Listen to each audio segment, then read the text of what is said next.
أما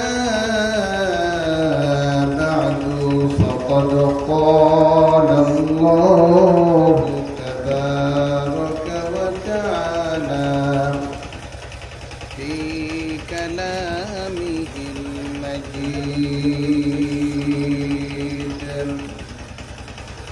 আমার সঙ্গে সকলে উচ্চ আওয়াজে পড়েন আউযু বিল্লাহি মিনাশ শাইতানির রাজীম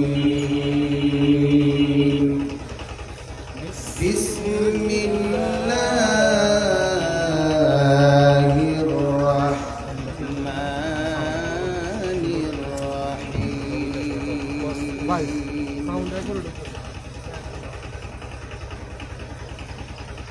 يا أيها الناس اعبدوا ربكم الذي خلقكم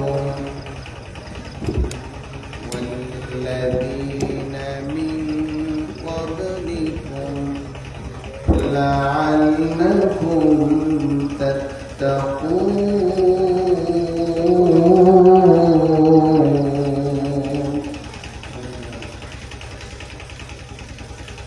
وقال رسول الله صلى الله عليه وسلم خير الأصحاب عند الله تعالى خيرهم لصاحبه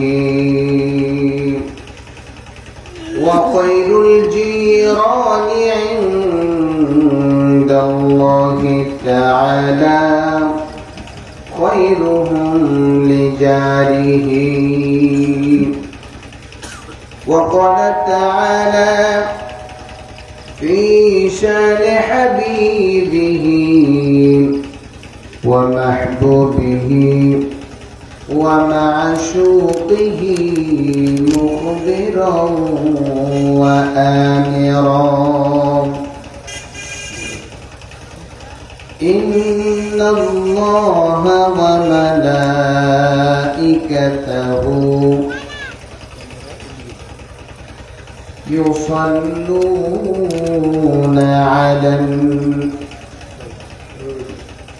يصلون على النبي يا أيها الذين آمنوا صلوا عليه وسلموا تسليما اللهم صل على سيدنا مولانا محمد وعلى آل سيدنا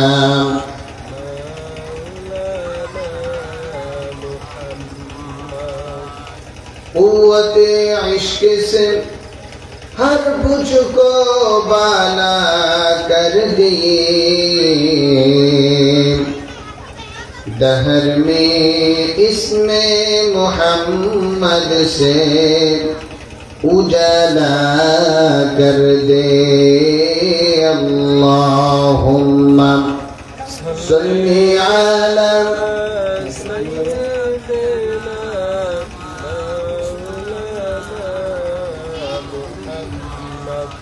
وعلى آل سيدنا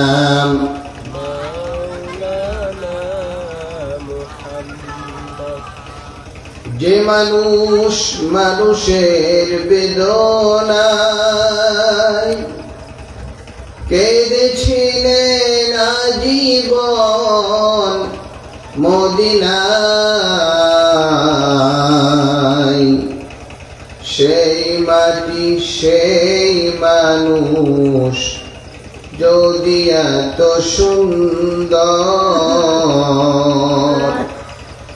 না জানি তাহলে তুমি কত সুন্দর আল্লাহুম্মা সাল্লি আলা সাইয়্যিদিনা মাওলানা মুহাম্মদ ওয়া আলা আলিহি সাইয়্যিদিনা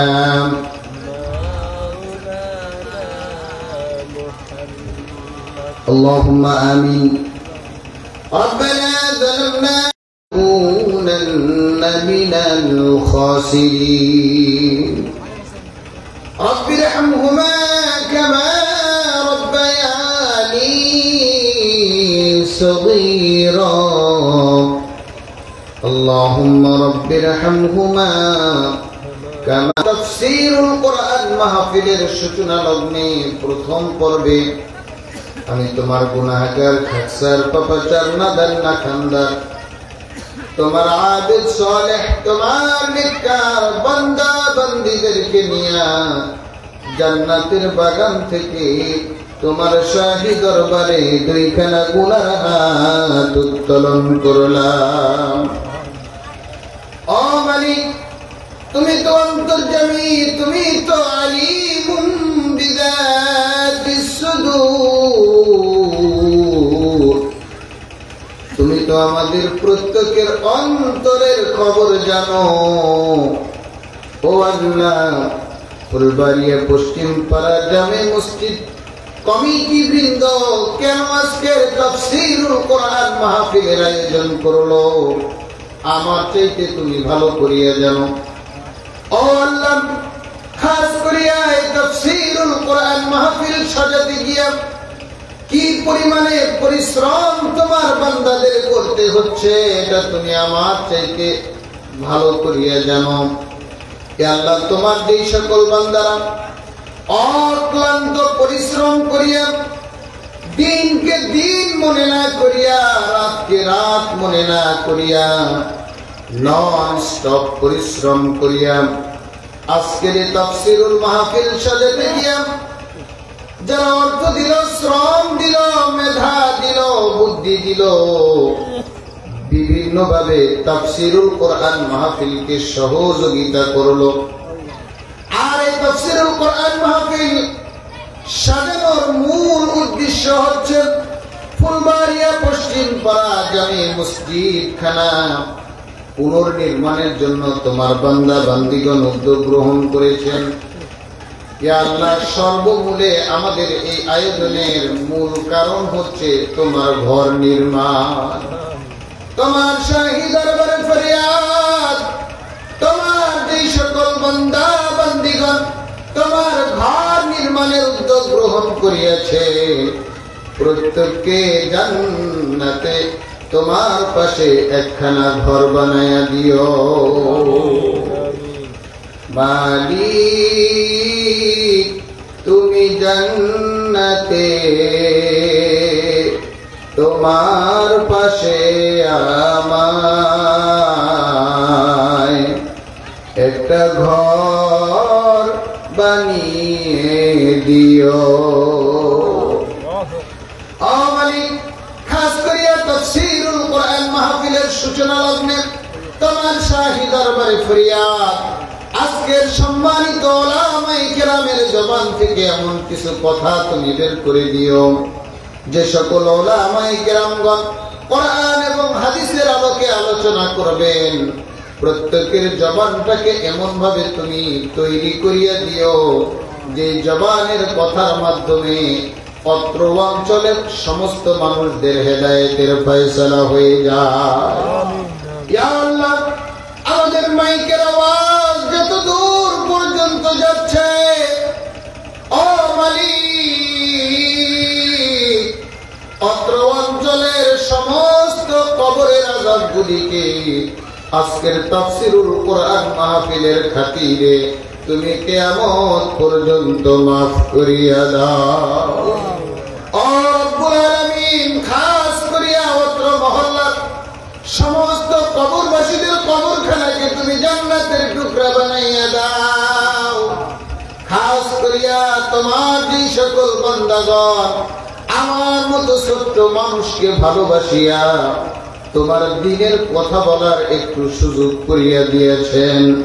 আল্লাহ তুমি তাদের সঙ্গে আমার মহব্বত কিয়ামত পর্যন্ত অটুট রাখিও। জান্নাতে আমাদেরকে তুমি একসঙ্গে বসবাস করার তৌফিক দিয়া দিও। আমরা যদি এইভাবে কায়মুল বাক্যে তোমার দরবারে ফরিয়াদ করতেই থাকি আর করতেই থাকি, আমাদের ফরিয়াদ শেষ হবে না, আরো যদি শেষ হয়ে যাবে। আমাদের চাওয়া শেষ হবে না, দিন শেষ হয়ে যাবে। আমাদের ভালো আমরা বুঝি না, আমাদের মন্দ আমরা বুঝি না। আমাদের ভালো মন্দ তুমি আমাদের চাইতে ভালো বোঝো, ভালো জানো। আমাদের জন্য যা মঙ্গল তুমি তাই আমাদের জন্য বরাদ্দ করো, আর আমাদের জন্য যাওয়া মঙ্গল তার থেকে তুমি আমাদেরকে হেফাজত করো। ইমানের সহিত আমাদের প্রত্যেকের মওত নসিব ফরমায়।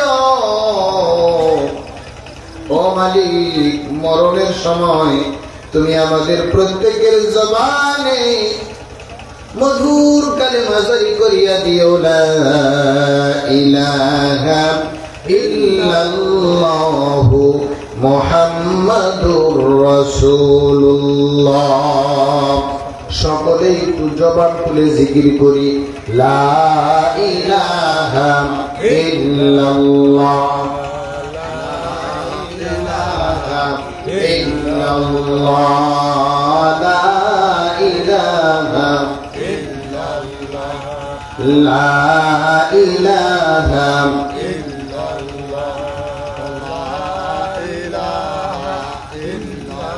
একটু জবান খুলে লা ইলাহা লা ইলাহা ইল্লাল্লাহ, লা ইলাহা ইল্লাল্লাহ, লা ইলাহা লা ইলাহা ইল্লাল্লাহ মুহাম্মাদুর রাসূলুল্লাহ। সকলেই জবান খুলে করে নি সাল্লাল্লাহু আলাইহি ওয়াসাল্লাম। ফুলবাড়িয়া পশ্চিমপাড়া জামে মসজিদ কমিটির উদ্যোগে আয়োজিত চতুর্থ বার্ষিক তাফসীরুল কোরআন মাহফিলের সম্মানিত সভাপতি আলহাজ মোহাম্মদ সিরাজুল আজিজ, চাকুরিজীবী, গাজীপুর। অত্র এলাকায় কৃতি সন্তান, স্বনামধন্য ব্যক্তিত্ব, যিনাকে আপনারা অত্যন্ত মহব্বত করেন, বিধায় তিনাকে সভাপতি রেখেছেন, ঠিক কিনা বলেন?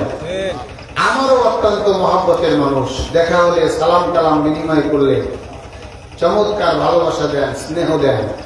আল্লাহ পাক রব্বুল আলামিন আজকের সম্মানিত সভাপতি সাহেবকে হায়াতে তৈয়্যিবা, সিহহাতে কুল্লিয়া দান করুন। সকলেই বলি আল্লাহুম্মা আমিন। আপনারা অনেকেই মনে হয় কৃপণতা করলেন যে সিরাজুল আজিজ ভাই যদি দীর্ঘ হায়াত পায়, সিহহাতে কুল্লিয়া পায়, আমাদের কোনো লস আছে? আমাদের হায়াত থেকে তাকে হায়াত দেওয়া হবে, আমাদের সুস্থতা থেকে তাকে সুস্থতা দেওয়া হবে। বরং আমরা যদি তার জন্য হায়াতে তৈয়্যিবা, সিহহাতে কুল্লিয়ার দোয়া করি, আল্লাহ পাক রব্বুল আলামিন আগে আমাদের জন্য কবুল করবেন, পরে সভাপতি সাহেবের জন্য কবুল করবেন, বলি আলহামদুলিল্লাহ। আজকের সম্মানিত উদ্বোধক জনাব শিবলি মাহমুদ সুমন, ব্যবস্থাপনা পরিচালক আদি মোহিনী মোহন কাঞ্জিলাল বাংলাদেশ, বসুন্ধরা সিটি কমপ্লেক্স, ঢাকা। আজকের সম্মানিত উদ্বোধক সাহেবকে আল্লাহ পাক রব্বুল আলামিন কবুল করুন, সকলেই বলি আল্লাহুম্মা আমিন। আমাদের আজকের তাফসীরুল কোরআন মাহফিলের সম্মানিত প্রধান অতিথি, অত্র এলাকার কৃতি সন্তান, গাজীপুরের গৌরব, যিনার মাধ্যমে বিভিন্ন দ্বীনি প্রতিষ্ঠানগুলি উপকৃত হয়। বিশেষ করে তিনার প্রতিষ্ঠিত একটি দেশ বরেণ্য কওমি মাদ্রাসা, জেসমিন জামান জামিয়াতুল উলুম কওমি মাদ্রাসা, যিনার সম্মানিত পরিচালক সাহেব সম্মানিত মহাতামিম সাহেব অত্যন্ত যোগ্য এবং আপনাদের সকলের প্রিয় ব্যক্তিত্ব মুফতি শহীদুজ্জামান কাসেমি সাহেব, বলেন আলহামদুলিল্লাহ। এটা ফুলবাড়িয়ার জন্য গৌরব। দিনী প্রতিষ্ঠান একাধিক হলে অনেক সময় আমরা অনেকে চিন্তা করি এত কেন। আমাদের প্রত্যেকের ঘরে ঘরে টেলিভিশন আছে, এতে কিন্তু আমাদের কোনো আপত্তি নাই, কি বলেন? প্রত্যেকের ঘরে ঘরে টেলিভিশন আছে, প্রত্যেকে পারিবারিক ভাবে গুনাহ করতেছি, এতে কোনো আপত্তি নাই। কিন্তু দিনী প্রতিষ্ঠান একটার জায়গা দুইটা হলেই আমরা বলি এত কেন, ঠিক কিনা বলেন? একটি প্রতিষ্ঠান উনি দাঁড় করিয়েছেন, এছাড়াও আপনাদের প্রাচীন প্রতিষ্ঠানে ওনার ব্যাপক অবদান, আপনাদের প্রিয় ব্যক্তিত্ব। আমরা আশা করি, আশা রাখি আল্লাহ পাক রব্বুল আলামিন ওনাকে দীর্ঘ হায়াত দান করলে অত্র অঞ্চলের দ্বীনি প্রতিষ্ঠানগুলির ফায়দা হবে, লাভ হবে, ঠিক কিনা বলেন? আল্লাহ পাক রব্বুল আলামিন আলহাজ একেএম কামরুজ্জামান সাহেবের দীর্ঘ হায়াত দান করুন, হায়াতে তয়্যিবা দান করুন, সিহাতে কুল্লিয়া দান করুন। সকলে একটু জবান খুলে বলেন আল্লাহুম্মা আমিন। তার দানের হাতকে আরো বেশি প্রশস্ত করার তৌফিক দান করুন, সকলে বলি আল্লাহুম্মা আমিন।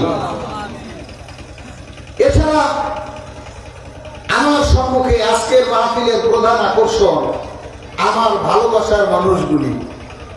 আপনারা আমাকে ভালোবাসেন বিধায়, মহব্বত করেন বিধায় চিন্তা করছেন হুজুরকে ফাঁকা মাঠে গোল দেওয়ার সুযোগ দেওয়া যাবে না, আমরাও একটু সামনে গিয়ে বসে থাকি, ঠিক কিনা বলেন? আমরা তো একে অপরের পরিচিত মুখ। আমার ওয়াজ আপনারা বিভিন্ন জায়গায় শুনতে পারেন, আজকে না শুনলেও পারতেন, কিন্তু এরপরে এসে বসেছেন যে ফাঁকা মাঠে গোল দেওয়ার সুযোগ আর দেওয়া যাবে না, কাউকেই দেওয়া যাবে না, ঠিক কিনা বলেন? খালি হুজুরকে না, কোন খেজুরও যদি আবার নতুন করে ফাঁকা মাঠে গোল দেওয়ার চেষ্টা করে তাদেরকেও আমাদের শক্ত হাতে দমন করার চেষ্টা করতে হবে, জবান খুলে বলেন, ঠিক কিনা?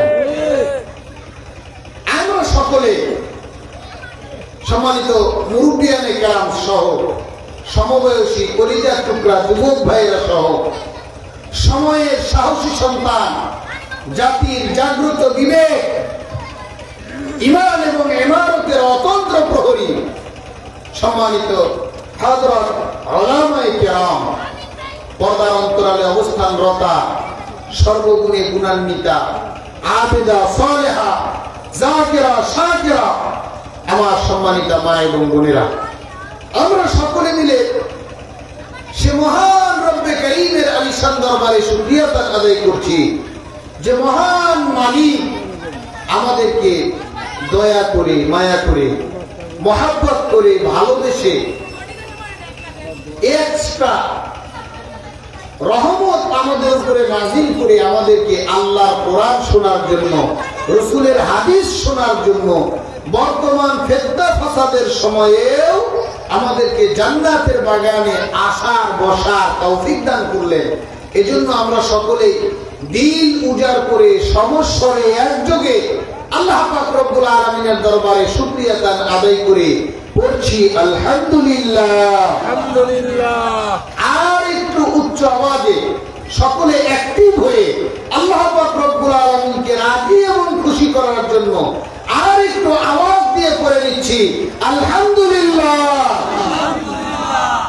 লক্ষ কোটি দরুদ ও সালাম বিশ্ব মানবতার মুক্তির দূত আকায়ে নামদার তাজদার মদিনা, জিগার গোশে আমিনা, মাহবুবে কিবরিয়া, আমাদের কলিজার টুকরা প্রিয় নবী জনাবে মুহাম্মদুর রাসূলুল্লাহ, সকলে পড়ছি সাল্লাল্লাহু আলাইহি ওয়াসাল্লাম।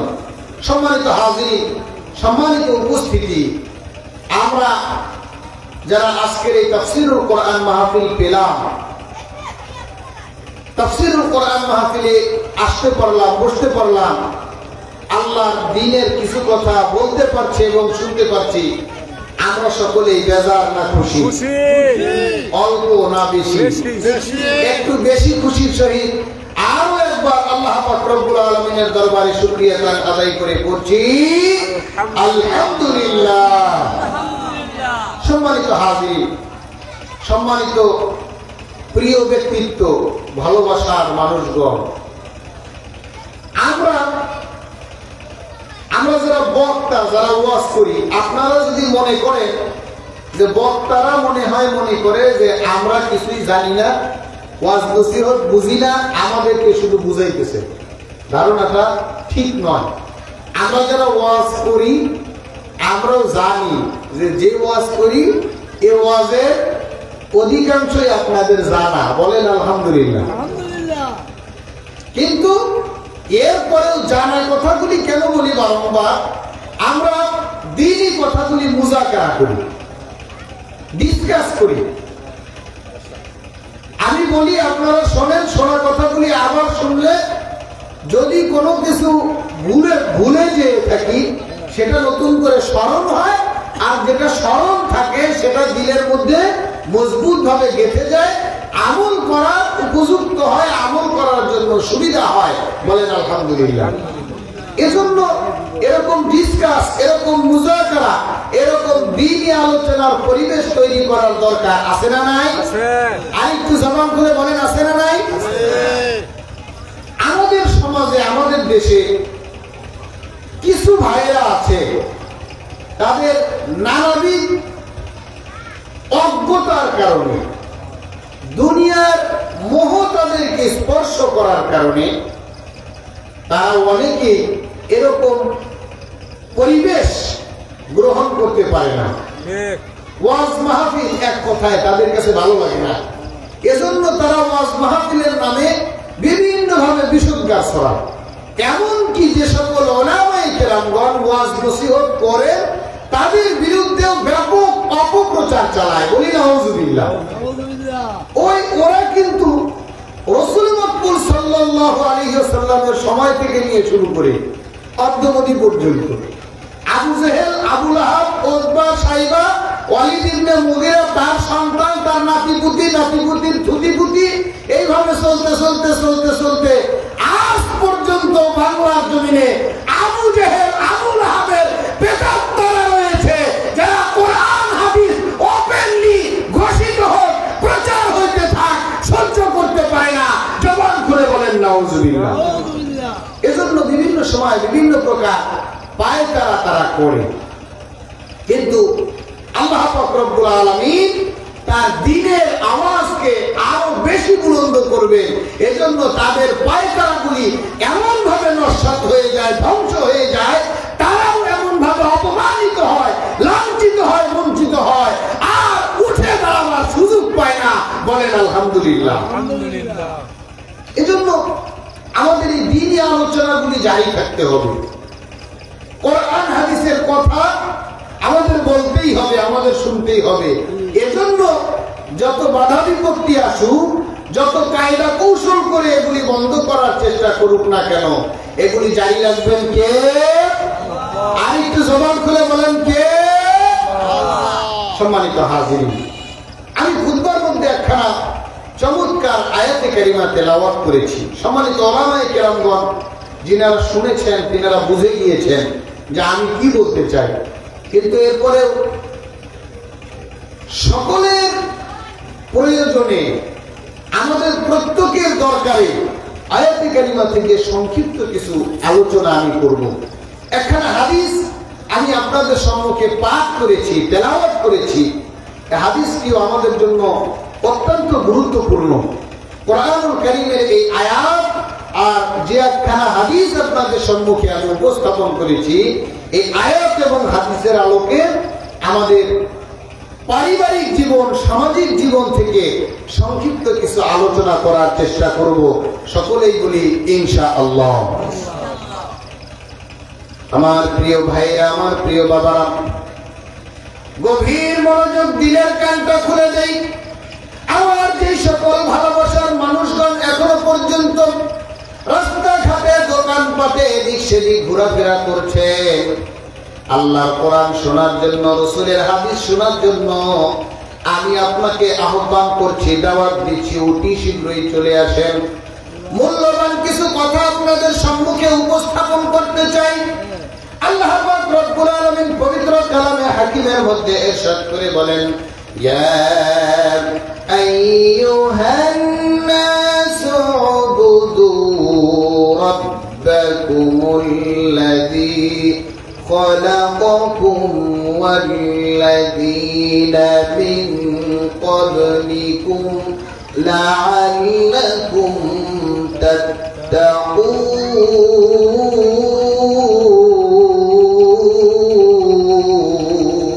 الله أكبر আর একটু জবান খুলে বলেন আল্লাহু আকবার।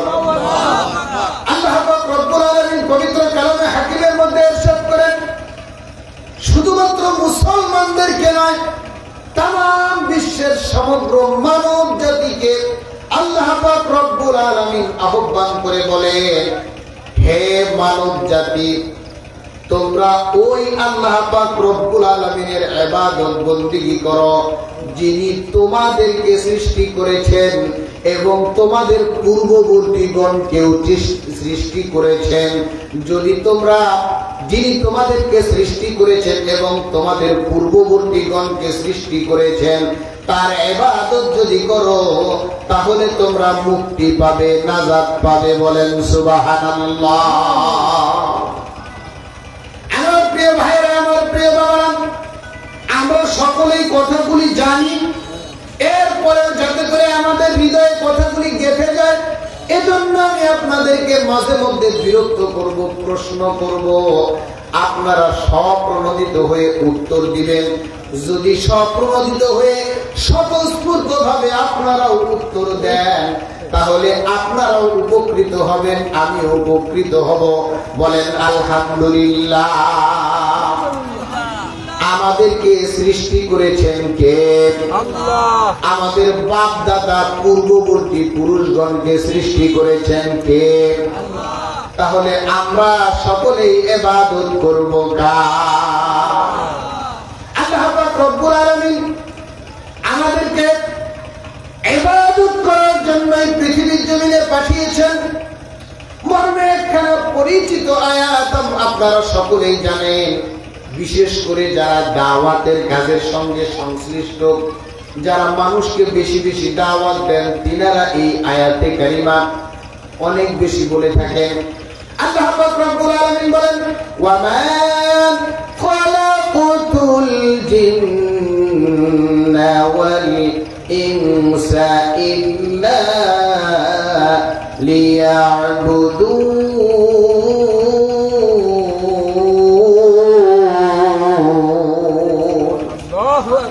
আল্লাহ পাক রব্বুল আলামিন বলেন, আমি মানুষ এবং জিন জাতিকে সৃষ্টি করেছি কার ইবাদত করার জন্য? সকলে একটু জবান খুলে বলেন, কার ইবাদত করার জন্য? আমরা যারা নামাজ আদায় করি, নামাজের মধ্যে যত রাকাত নামাজ আদায় করি, প্রত্যেক রাকাত নামাজে আমরা একবার বলতে বাধ্য, ইয়্যাকা না'বুদু ওয়া ইয়্যাকা নাস্তাঈন। আল্লাহ, আমরা তোমার ইবাদত করি এবং তোমার ওই কাছে আশ্রয় প্রার্থনা করি। বলেন সুবহানাল্লাহ। এই আয়াত না পড়লে নামাজ আদায় হবে? কি বলেন? আমরা সকলে এই আয়াত করি কিনা, যে আমরা তোমারও ইবাদত করি এবং তোমার ওই কাছে সাহায্য প্রার্থনা করি, ঠিক কিনা বলেন? আমরা প্রতি রাকাত নামাজে স্বীকৃতি দেই। আল্লাহ পাক রব্বুল আলামিনকে খুব ভালো করে বোঝার চেষ্টা করবেন। আল্লাহ পাক রব্বুল আলামিনকে আমরা স্বীকৃতি দেই যে আমরা তোমার ইবাদত করি এবং তোমার ওই কাছে সাহায্য প্রার্থনা করি প্রতি রাকাত নামাজে। এমনকি আমরা যদি বিপদে পড়ে যাই, আমাদের সন্তান সন্ততি যদি একটু কান্নাকাটি করে, যদি একটু বিপদের সম্মুখীন হই, যদি একটু রোগ বেমার দেখা দেয়, তাহলে আমরা পানিতে ফু দিয়ে পানি পান করি, ঠিক কিনা বলেন? কি বলে পানিতে আমরা ফু দেই? হুজুরদের কাছে পানি নিয়ে গেলে কি করে পানিতে ফু দেন আমরা সকলে জানি কিনা? কি বলেন? আমরা সবাই জানি না? আমরা কিন্তু জানি, এরপরে হুজুরদের কাছে যাই। একটু এক্সট্রা মহব্বত নিয়ে একটু অতিরিক্ত পাওয়ার জন্য, যে আমার তো নিয়মিত কোরআন তেলাওয়াত নাই, মাঝে মধ্যে নামাজ কাজা হয়, এরপরে মাঝে মধ্যে বিভিন্ন প্রকার গুনার কাজে নিজেকে জড়িয়ে ফেলি, হয়তো বা আল্লাহ আমারটা না শুনে, হুজুর যেহেতু ভালো মানুষ, হুজুর 5 ওয়াক্ত নামাজ পড়েন, কোরআন তেলাওয়াত করেন, আমার মতো এত গুনাহের কাজে ইচ্ছা হইলেও জড়াইতে পারেন না, এজন্য হুজুরের কাছে একটু পানি নিয়ে গেলে হুজুরের পবিত্র জবান দিয়া একটু সূরা ফাতিহাটা করে ফু দিয়ে দিলে কাজে লাগলেও লাগতে পারে, ঠিক কিনা বলেন? এই আশাই তো আমরা হুজুরের কাছে যাই। হুজুরা কিন্তু আপনার পানিতে যখন ফু দিয়ে দেন তখন এই আয়াতে কারিমা পড়েন, সেই ফু দেওয়া পানি আমরা সকলেই পান করি।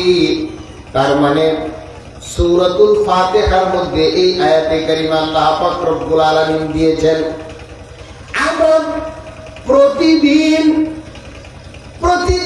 প্রতি ওয়াক্ত নামাজের, প্রতি রাকাত নামাজের স্বীকৃতি দেই, আমরা তোমার ইবাদত করি এবং তোমার কাছে সাহায্য প্রার্থনা করি। বুঝি আর না বুঝি, ঠিক কিনা বলেন? যে বুঝি না সেটা তো আমরা করতে পারি না, আমরা সে ইবাদত বন্দেগীগুলি ছেড়ে দেই। আবার তো আমাদের সমাজের কতিপয় মুসলমান ভাইয়েরা আছে, বোনেরা আছে, মায়েরা আছে, তাদের দ্বীনি শিক্ষার অভাব হওয়া। আমি মানুষ এবং জিন জাতিকে সৃষ্টি করেছি আমার ইবাদত করার জন্য, তার মানে আমার মুসলমান আমার পর্দার অন্তরালের মা, আর যত কর্ম পদ্ধতি আছে সমস্ত কর্ম পদ্ধতি গুলি ইবাদতের বাহিরে রেখে দিয়েছি, বলি নাউযুবিল্লাহ। তার মানে মসজিদ চলে আল্লাহর হুকুমে, আর যেই মহল্লায় মসজিদ রয়েছে ওই মহল্লা চলে কার হুকুমে? ওইখানে আর আল্লাহ পাক রব্বুল আলামিনের হুকুম চলে না, আল্লাহ পাক রব্বুল আলামিনের ইবাদত বন্দেগী চলে না। একটু জবান খুলে বলি নাউযুবিল্লাহ। আমি বিশেষ করে পারিবারিক জীবন নিয়ে একটু কথা বলতে চাই, এজন্য আপনাদেরকে এই কথাটা বুঝালাম যে ইবাদত শুধুমাত্র মসজিদে নয়, ইবাদত করতে হবে আমাদের ঘর থেকে নিয়ে শুরু করে সমাজে, সমাজ থেকে নিয়ে শুরু করে দেশে, দেশ থেকে নিয়ে শুরু করে আন্তর্জাতিক পরিমণ্ডল পর্যন্ত।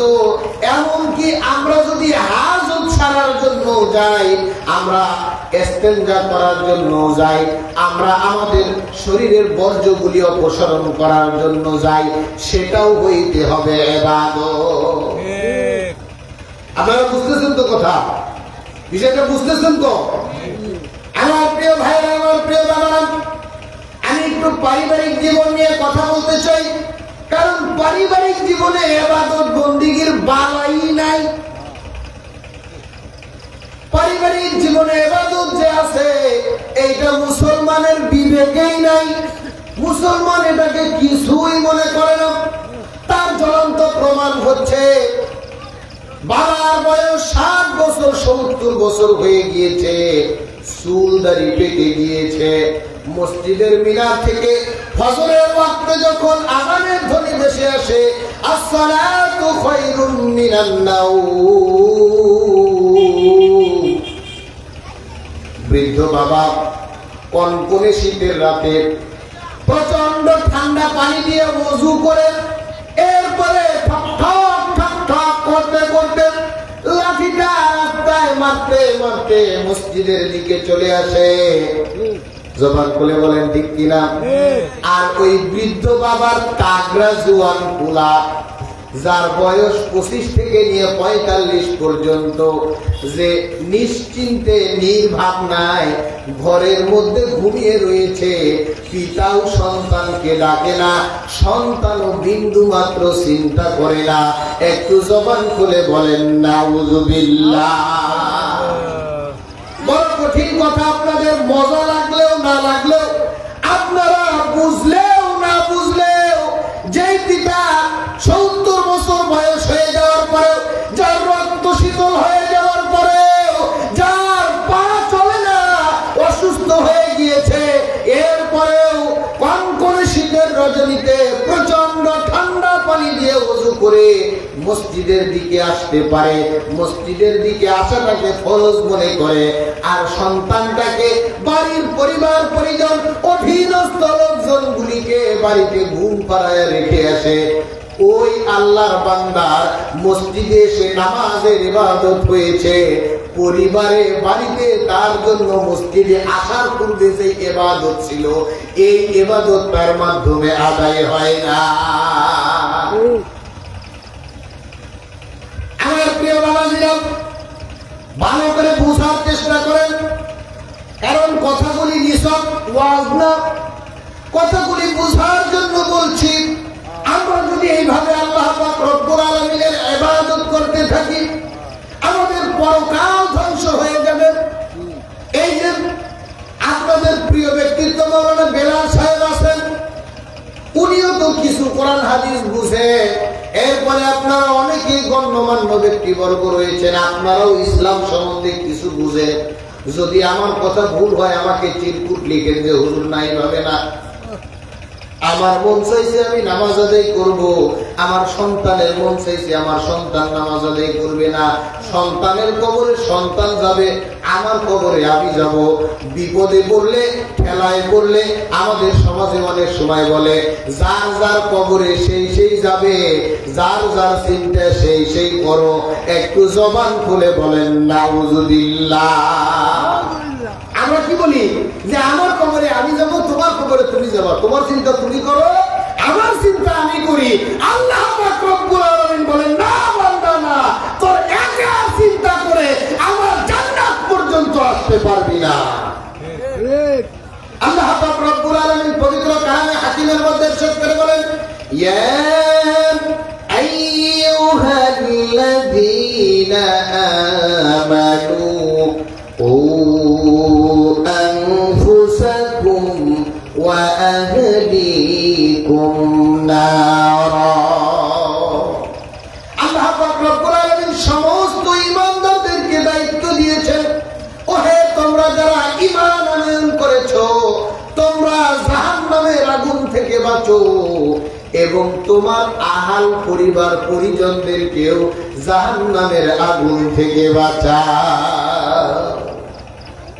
উদাহরণস্বরূপ বলি, মাওলানা বেলাল সাহেব বসে আছেন, কেউ ওনাকে বললেন আপনি আসেন এবং ওই যে নাটুরি হুজুর কেউ নিয়ে আসেন। এবার উনি একা একা গিয়ে উপস্থিত এবং নাটুরি হুজুর কেউ নিয়ে আসেন, এটা উনি গুরুত্ব দিলেন না। এখন যিনি অর্ডার করলেন, যিনি বললেন, তার কথাটা কি পুরাটা মানা হলো না অর্ধেক মানা হলো? সকলে জবান খুলে বলেন, পুরাটা মানা হলো না অর্ধেক মানা হলো? আল্লাহ পাক রব্বুল আলামিন হুকুম দিলেন দুইটা। আমরা গাউজুয়ারি করে ঠেলে, মানে ঘাড় দিয়ে কাঁধ দিয়ে পাহাড় ধাক্কায়া আমরা নিয়ে নিলাম একটা। এটা হইতেছে শয়তানের চূড়ান্ত চক্রান্ত, যে একটা দিয়ে তুই রেহাই পাবি না, তোর দুইটার প্রয়োজন।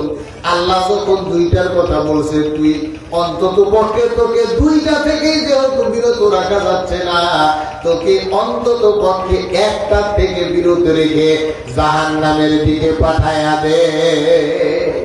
বলেন নাউজুবিল্লাহ। আমার প্রিয় ভাইরা, আমার প্রিয় বাবা, আল্লাহ পাক রব্বুল আলামিন পবিত্র কোরআনুল কারীমের মধ্যে ইরশাদ করে বলেন, আফাতুমিনুনা বিবাদিল কিতাবি ওয়া তাকফুরুনা বিবাদ ফামা জাযাউ মান ইয়াফআলু যালিকা মিনকুম ইল্লা খিzyun ফিল হায়াতিদ দুনিয়া ওয়া ইয়াউমাল কিয়ামাতি يردون إلى أشد العذاب।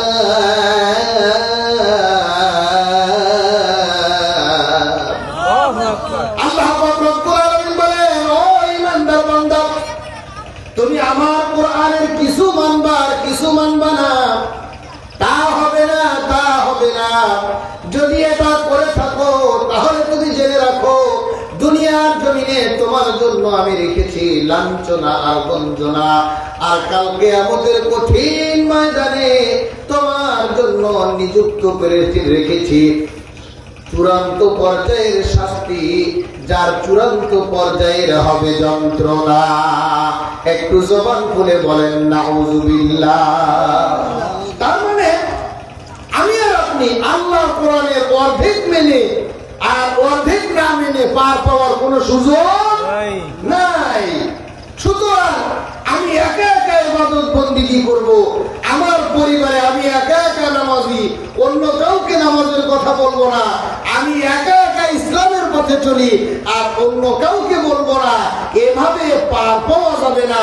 আল্লাহ পাক রব্বুল আলামিনের দরবারে জবাবদিহিতার কাতারে দাঁড়াইতে হবে। জবান খুলে বলেন ঠিক কিনা?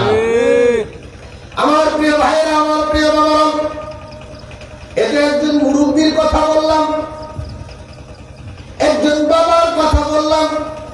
একজন বাবা হয়ে, একজন মুরব্বী মানুষ হয়ে, মানুষের কর্তা ব্যক্তি হয়ে বাড়ি থেকে একাকী মসজিদে নামাজ আদায় করার জন্য আসেন, অন্য কাউকে দাওয়াত দেন না। এমনটি আমাদের হয় কিনা? কিন্তু আজ থেকে আমরা যারা এই ওয়াজ শুনলাম, আমাদের প্রত্যেকের দাওয়াত দেওয়ার দরকার আছে কিনা? আমরা যারা মসজিদে নামাজ আদায় করার জন্য আসি, আমাদের পরিবারের যে সকল সদস্যবর্গ নামাজ আদায় করে না, ইসলামের পথে চলে না, তাদেরকে আমরা শক্তভাবে দাওয়াত দিব। আমি নামাজ আদায় করি জাহান্নামের আগুন থেকে বাঁচার জন্য। তুমি আমার সন্তান, তুমি আমার নাতি, তুমি আমার স্ত্রী, তুমি আমার মেয়ে, তুমি আমার ছেলের বউ, তুমি যদি নামাজ আদায় না করো তাহলে তুমি জাহান্নামে যাবা। আর তুমি শুধুমাত্র জাহান্নামে যাবা তাই নয়, আমি একাকী নামাজ আদায় করি, নামাজ আদায়ের জন্য আমি মসজিদে চলে যাই। তুমি যদি বাড়িতে থেকে নামাজ আদায় না করো, ইসলামের পথে না চলো, ইসলামিক ভাবধারায় যদি তোমার জীবন পরিচালনা না করো, তাহলে তুমি আমাকে কাল কিয়ামতের কঠিন ময়দানে জান্নাতে যাওয়ার জন্য বাধা দিবা। একটু জবান খুলে বলেন নাউযুবিল্লাহ। একটা রিহাল লাগবে, কোরআন শরীফ তো বরাবর হচ্ছে, আমি দূরে রাখছি। আমার কথাগুলি কি বুঝতে পারতেছে?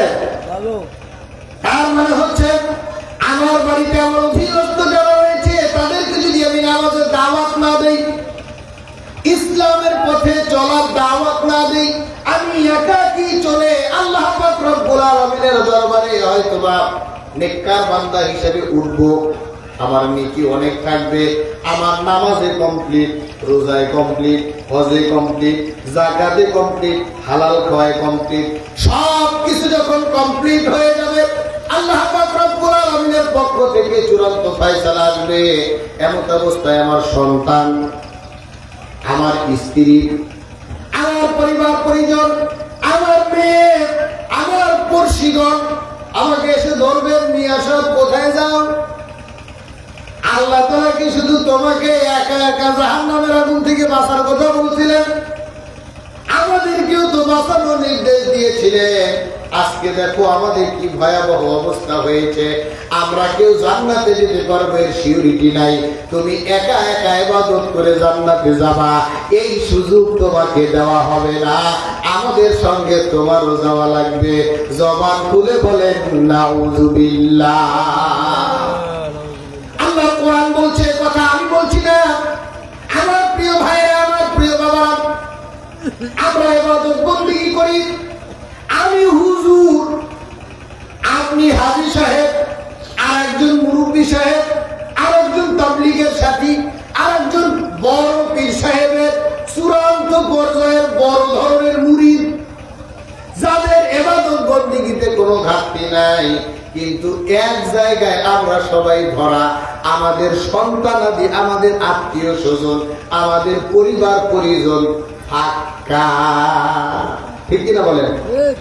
এখন তাদেরকে যদি আমরা দাওয়াত না দেই, তাদেরকে যতটুকু বল প্রয়োগ করার এখতিয়ার, অধিকার আমার আপনার রয়েছে, ততটুকু এখতিয়ার না খাটিয়ে যদি আমরা নিজেরা শুধুমাত্র ইবাদত বন্দেগী করে চলি, আল্লাহ জান্নাত পর্যন্ত পৌঁছা সম্ভব হবে না। জবান খুলে বলেন নাউজুবিল্লাহ। আমার প্রিয় ভাইরা, আমার প্রিয় বাবারা, বড় কঠিন বিষয় এবং বাস্তবিক বিষয়। পরিবারে আমরা হয়তো বা একাকী নামাজ আদায় করি, আমরা হয়তো বা একাকী কোরআন তেলাওয়াত করি। পরিবারে প্রবেশ করার পরে, অর্থাৎ আমাদের বাড়িতে প্রবেশ করার পরে, আমি কিন্তু এগুলি উদাহরণ দিয়ে বাস্তব চিত্র তুলে ধরে আমাদের আমলের ঘাটতিগুলি আলোচনা করছি, ঠিক কিনা বলেন? হয়তো বা 2-4 জন মুরব্বী আছেন সমাজে, এরকম 2-4 জন এরকম মাঝে মধ্যে আমরা শুনি যে আমার অমুক দাদা ছিল, অমুক মুরব্বী ছিল, উনি ফজরের সময় হইলে আমাদের সকলকে ডাকতেন, ঠিক কিনা বলেন? কিন্তু আমি আর ডাকি না, কি বলেন? আমি আর ডাকি না। যার কারণে দেখা যায় আমাদের মসজিদগুলি বিরান ভূমি হয়ে যায়। আমরা মসজিদ নির্মাণ করি কাদের জন্য? যারা 5 ওয়াক্ত নামাজ আদায় করে তাদের জন্য না, খালি যারা জুমার নামাজ আদায় করে তাদের জন্য? কি বলেন? আমাদের মসজিদ জুমার নামাজে সর্বোচ্চ 20 জন, ফজরের নামাজে সর্বোচ্চ 20 জন, জোহরের নামাজে সর্বোচ্চ 25 জন, আসরের নামাজে সর্বোচ্চ 30 জন, মাগরিবের নামাজে সর্বোচ্চ 35 জন, আর এশারের নামাজে সর্বোচ্চ 40 জন। এইভাবে যদি অ্যানালাইসিস করি, গণনা করি, তাহলে 7 সপ্তাহ পরে গিয়ে দেখা যাবে একদিনে এক ওয়াক্তে 200 জন এসে উপস্থিত। এবার চিল্লাচিল্লি শুরু হয়ে গিয়েছে, ভাইরা যারা 5 ওয়াক্ত নামাজ পড়েন খোঁজ রাখেন না, মসজিদ যে বড় করা লাগবে, কি করেন মসজিদের দিকে? তার মানে আমরা মসজিদ নির্মাণ করি, মসজিদ বড় করি, মসজিদ 2 তলা করি, 3 তলা করি, 4 তলা করি, 5 তলা করি, যাই করি না কেন সব ওই শুক্রবারের মুসল্লির জন্য। কারণ মাত্র 20 জন মানুষ নামাজ আদায় করার জায়গা করলেই হয়ে যায়, মাত্র 30 জন মানুষ নামাজ আদায় করার জায়গা করলেই হয়ে যায়। কারণ হচ্ছে নিয়মিত মুসল্লি তো এই কয়জন?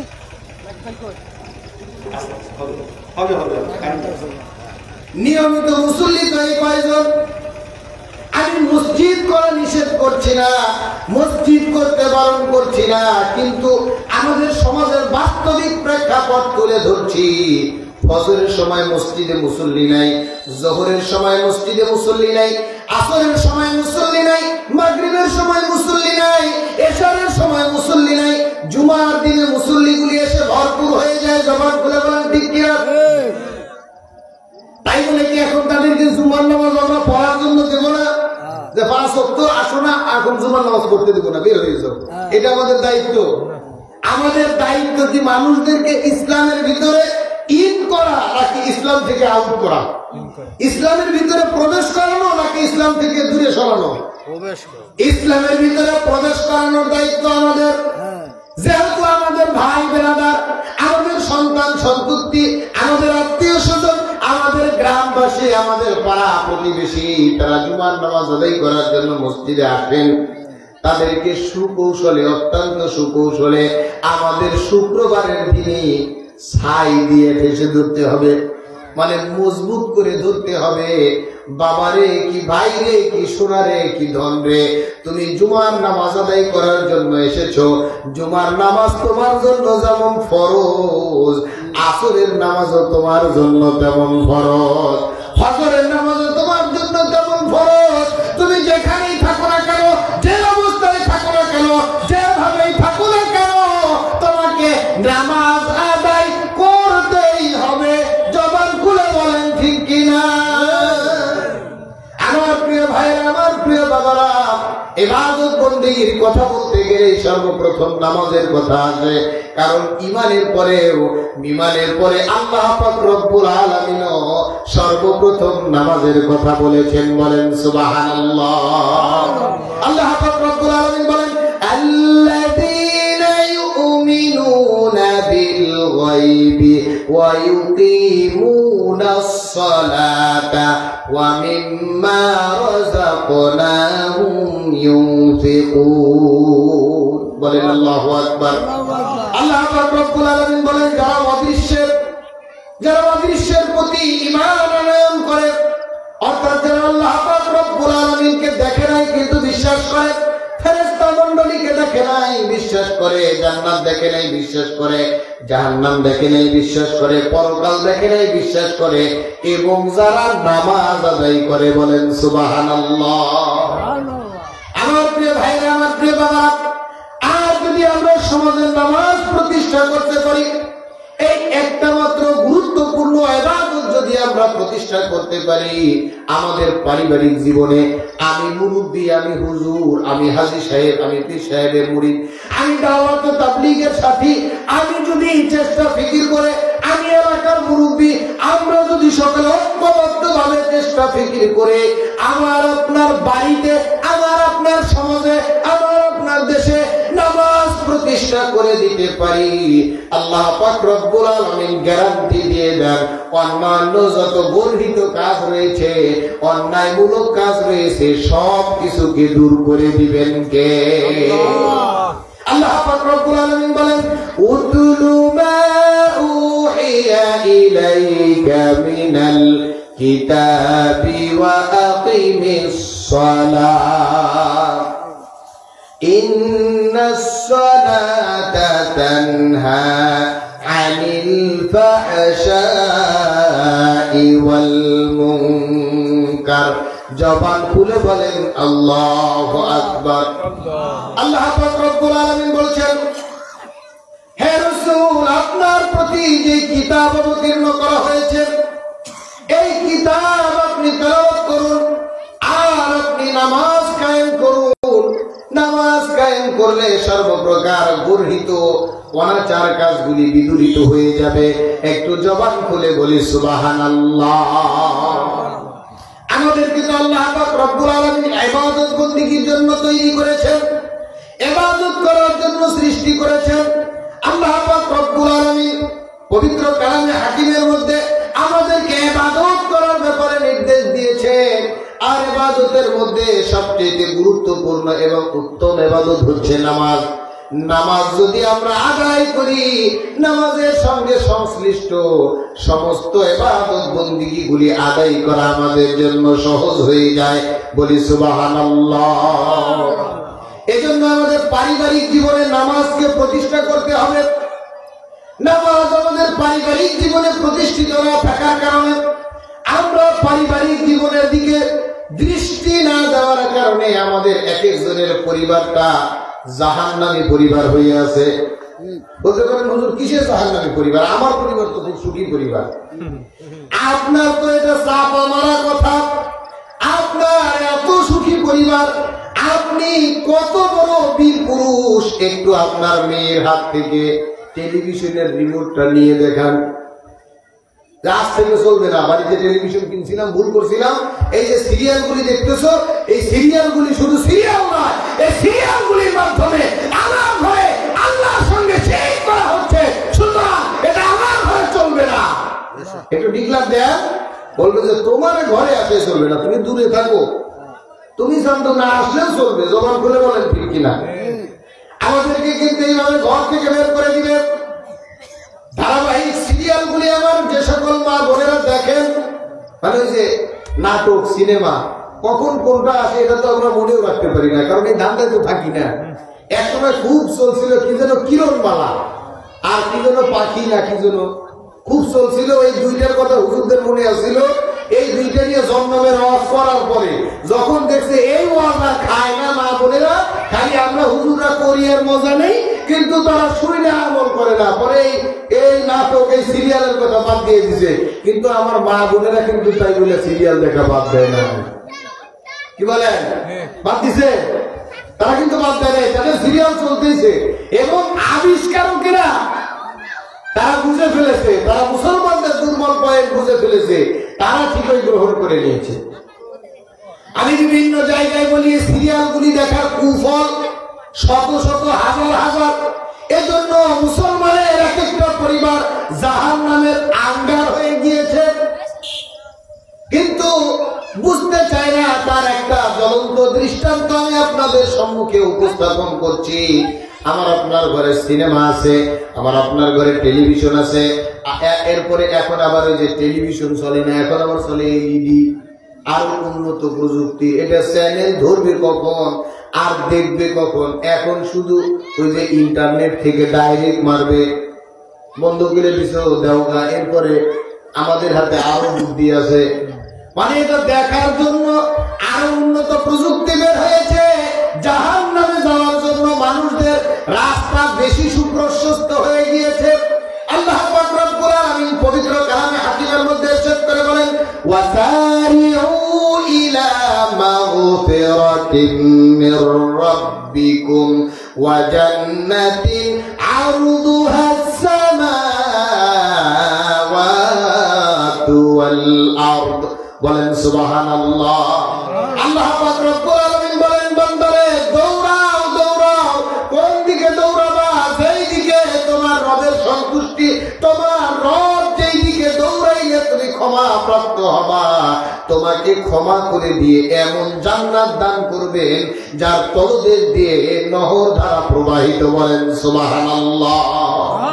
আল্লাহ পাক রব্বুল আলামিন আমাদেরকে তার ক্ষমার দিকে দৌড়ানোর কথা বলেন, জান্নাতের দিকে যাওয়ার কথা বলেন।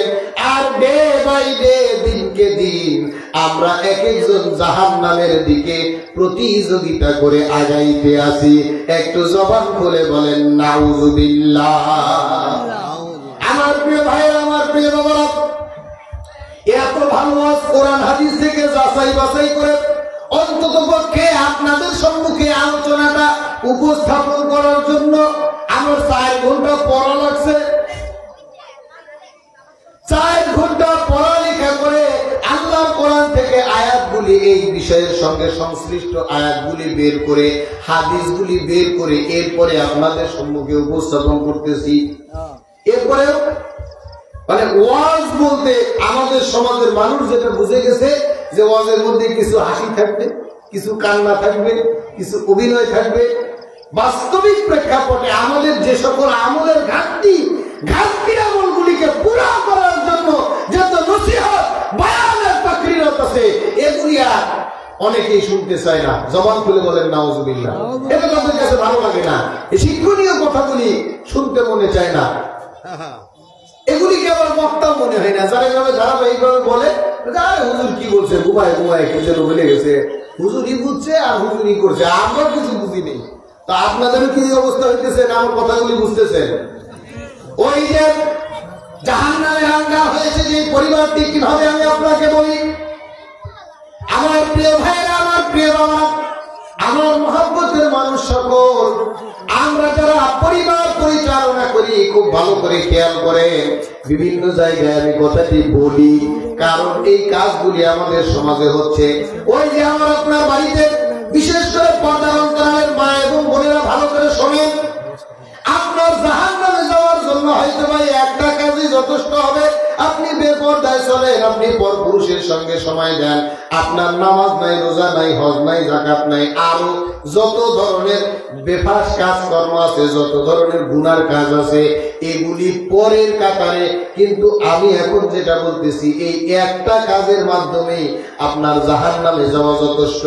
সেটা হচ্ছে ওই যে আপনি সিরিয়ালকে পছন্দ করেন, ভালোবাসেন, আপনি নভেল দেখেন, নাটক দেখেন, এরপরে কি বলে বাংলা ভারত সিনেমা, মানে সিনেমাগুলি দেখেন। এই সমস্ত সিনেমাগুলি, এই সমস্ত নভেল নাটকগুলিতে ওই যে তাদের পূজার দৃশ্য দেখায় কিনা, যে অমুক অমুক ঠাকুরের কাছে গিয়ে, অমুক দেবতার কাছে গিয়ে, অমুক জায়গায় গিয়ে মাথা নত করেছে, তার কাছে কিছু চেয়েছে, হনুমান, বান্দর, এরপরে বৃক্ষ, এরপরে সিংহ, আরো বিভিন্ন ধরনের তাদের প্রতিমাগুলিকে উৎসাহিত করার জন্য তাদের পূজনীয় বিষয়গুলি যারা বিধর্মী তারা করে, তারা তো জাহান্নামে যাবে, তাদের নিয়ে তো আমাদের চিন্তা না।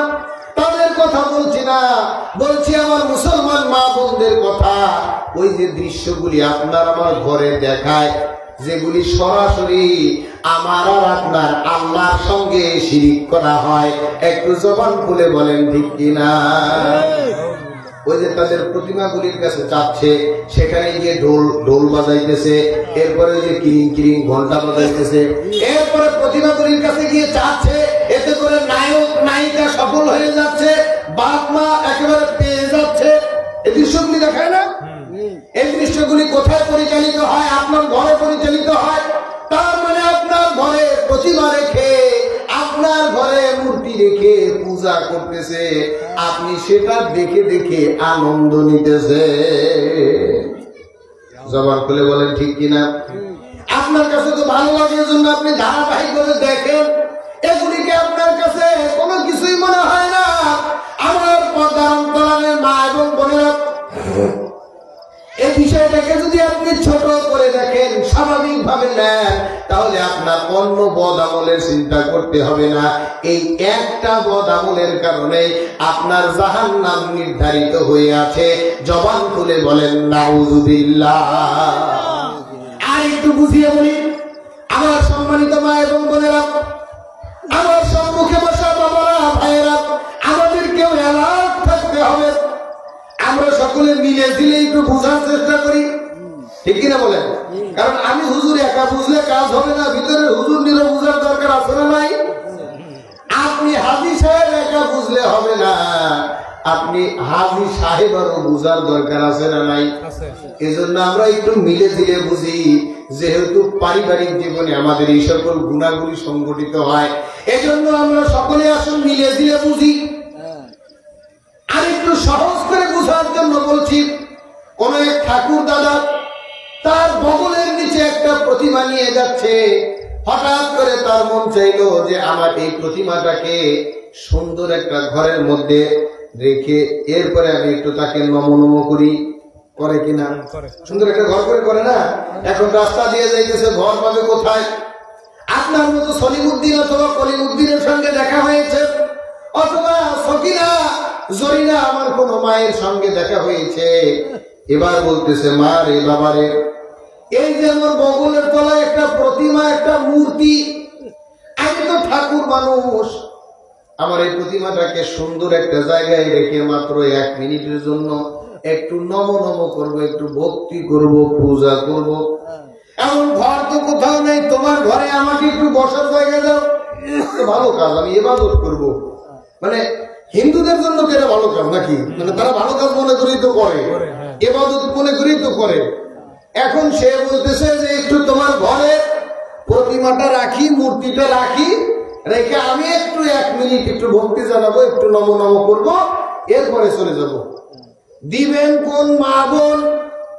একটু দেমাগ খাটান যে আমার ঘরে কোন ঠাকুর একটা মূর্তি রেখে 1 মিনিটের জন্য একটু পূজা করুন, আমি এটা মেনে নিলাম। কোন মুসলমান মা বোন মেনে নিবেন?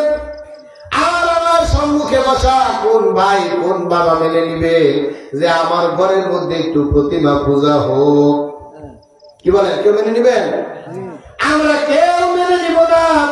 অথচ আমার আপনার ঘরে হচ্ছে, আমাদের খবরই নেই, আমরা আবার মজা নিতেছি। বলেন নাউযুবিল্লাহ।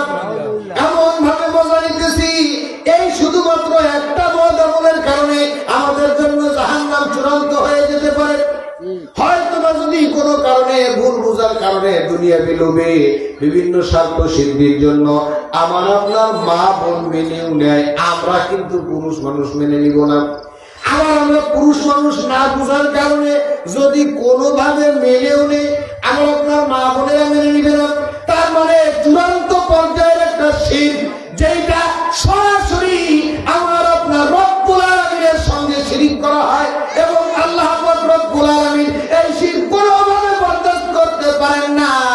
আল্লাহ পাক রব্বুল আলামিন পবিত্র কোরআনুল কারীমের মধ্যে ইরশাদ করে বলেন, ইন্নাল্লাহা লা ইয়াগফিরু আন ইউশরাকা বিহি ওয়া ইয়াগফিরু মা দুনা যালিকা লিমান ইয়াশা।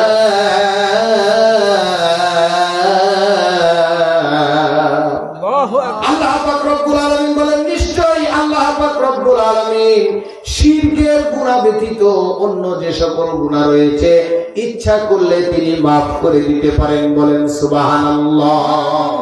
কিন্তু আল্লাহ পাক রব্বুল আলামিন শর্ত দিয়েছেন, আমি শিরকের গুনাহ মাফ করব না। একটু জবান খুলে বলেন নাউযুবিল্লাহ। আপনি শিরক করছেন না, কিন্তু শিরকের সমর্থন করছে আপনি প্রত্যক্ষভাবে না করে পরোক্ষভাবে করছেন। আপনি মন্দিরে না গিয়ে মন্দির আপনার ঘরের ভিতরে নিয়ে আসছেন, আপনি ঠাকুরের কাছে না গিয়ে ঠাকুর আপনার ঘরের ভিতরে নিয়ে আসছেন। অত্যন্ত সুকৌশলে শয়তান আমার আপনার ঘরে আল্লাহর সঙ্গে শিরিক চালু করে দিয়েছে, আর আমি আর আপনি আনন্দ নিতেছি, মজা নিতেছি। বলেন নাউযুবিল্লাহ। আল্লাহ পাক রব্বুল আলামিন বলেন, ইয়া আইয়ুহাল্লাযীনা আমানু দুখুলু ফিস-সিলমি কাফা ওয়া লা তাত্তাবিউ খুতুওয়াতিশ শাইতান ইন্নাহু লাকুম আদুউম মুবিন।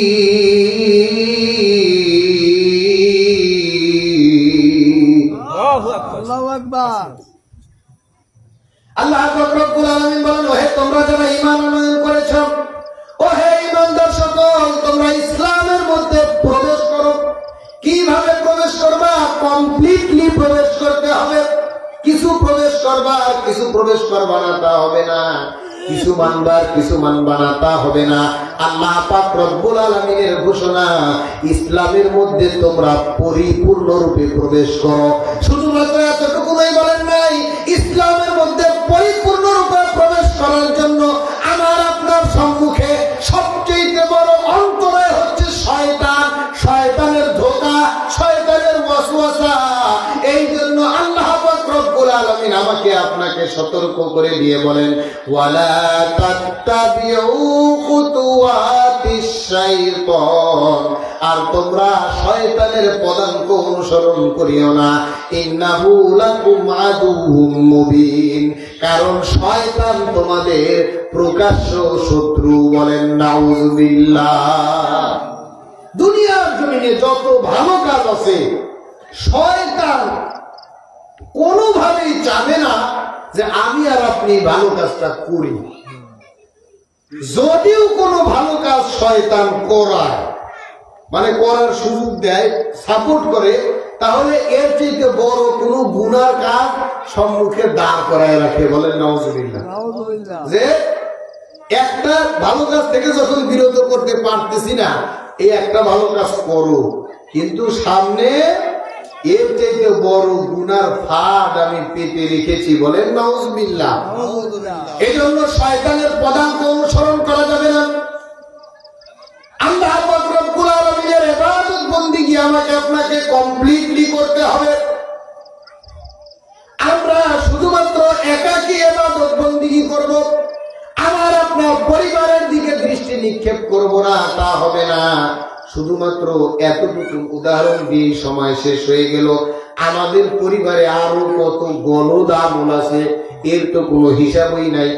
আমি পরিবারের পুরুষ, আমি পরিবারের অভিভাবক, আমার অধীনস্থ যারা রয়েছে নামাজ আদায় করে না, এতক্ষণ তো নামাজ থেকে কথাগুলি বললাম। টেলিভিশন দেখে, এতক্ষণ তো এই টেলিভিশনের ব্যাপারে এতটুকুন কথা বললাম। আমার আপনার সন্তানেরা কোরআন তেলাওয়াত করে না, এ ব্যাপারে আমার আপনার কোনো ভ্রুক্ষেপ নাই, খোঁজ নাই। আমি নিজেও কোরআন তেলাওয়াত করি না, তেলাওয়াত করার চেষ্টাও করি না, এ ব্যাপারে কোনো চিন্তা ফিকির নাই। আমার আপনার পরিবারের সন্তানেরা মাদকাসক্ত হয়ে যাচ্ছে, সন্তান মাদকাসক্ত হয়ে যাচ্ছে, পিতা জানে, এরপরেও কিছু বলে না। বলে আমি বলি আমার কথা শোনে না। তোমার সন্তান তোমার কথা শোনে না, তুমি বেঁচে আছো কেন? ঠিক কিনা বলেন? মানে কথার কথা বললাম, তুমি পিতা বেঁচে থাকলে তোমার সন্তান কেন তোমার কথা শুনবে না? শুনতে হবে। সর্বপ্রকার অপরাধ থেকে তোমার সন্তানকে বের করে আনার জন্য যা করা লাগে তোমার তাই করা লাগবে। একটু জবান খুলে বলেন ঠিক কিনা? এজন্য পারিবারিক জীবনের আরো যত গলদ আমল রয়েছে, সমস্ত গলদ আমলগুলিকে পরিশুদ্ধ করার জন্য ঐক্যবদ্ধভাবে, সামাজিকভাবে ইসলাম প্রতিষ্ঠার জন্য, পারিবারিকভাবে ইসলাম প্রতিষ্ঠার জন্য দেশীয়ভাবে জাতীয়ভাবে ইসলাম প্রতিষ্ঠার জন্য, আন্তর্জাতিকভাবে ইসলাম প্রতিষ্ঠার জন্য আমাদের সকলের ঐক্যবদ্ধভাবে কাজ করার দরকার আছে না না? কারা কারা করতে চাই তো হাত উঁচু করে আল্লাহকে দেখায়। লিল্লাহি তাকবীর, লিল্লাহি তাকবীর। আল্লাহ পাক রব্বুল আলামিন যতটুকু আলোচনা করলাম আর যতটুকু শুনলাম আমাদেরকে বুঝা এবং আমল করার তৌফিক দান করুন। সকলে বলি আল্লাহুম্মা আমিন। ওয়া মা আলাইনা ইল্লাল বালাগ। ওয়াসসালামু আলাইকুম ওয়া রাহমাতুল্লাহি ওয়া বারাকাতুহু।